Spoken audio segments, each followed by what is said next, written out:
বন্ধুরা, সুপ্রভাত, good morning. তোমরা সবাই ভালো আছো? আমার ইউটিউবের নতুন বন্ধুরা তোমরা কেমন আছো অবশ্যই কমেন্টে বলো। আর এই যে প্যাকেটের মধ্যে এনেছি তালের বড়া। তোমাদের আমি তাল দেখিয়েছিলাম, তালের ভিডিও করেছি, তালের বড়া করেছিলাম গতকাল বিকালে। তাই দোকানের যে মাসিটা আমার দোকানে কাজ করে, মাসি এনেছি কিন্তু এই তালগুলো তোমাদের বলেছিলাম। মাসি আমার জন্য 3খানা তাল এনেছে। সেই 3টে তাল চটকে এই যে করেছি, দেখো তালের বড়া। তালের বড়া করেছি, তাই মাসিকে দেবো না, এটা কি হতে পারে বলো? এই যে দেখেছো, এই যে তালের বড়া করেছি, মাসির জন্য নিয়ে এসেছি। আর দোকানে করলাম চা, আদা দিয়ে এই যে করেছি চা।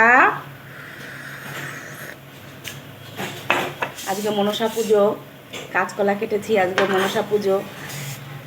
পুজো আর করতে পারলাম না, আমার শরীরটা ভালো না। তারপরে ওই যে দোকানে আছি, মেন কথা আমার শরীরটা ভালো না, সেই কারণেই পুজো করতে পারলাম না। আর এই যে দোকানে আছি, দোকানে আজকে অনেকেরই মনসা পুজোয় রান্নাবান্না থাকে না, তাই দোকানে খুব চাপ হবে আজকে। সকাল থেকেই শুরু করে দিয়েছি, পুরো বড় বড় 2-3 ঝুড়ি, পুরো বড় বড় 2-3 ঝুড়ি কেটেছি সবজি। কেটে মাসি চলে এসো, চা ঠান্ডা হয়ে যাবে। কলপারে রেখে এসেছি, ধুতে হবে।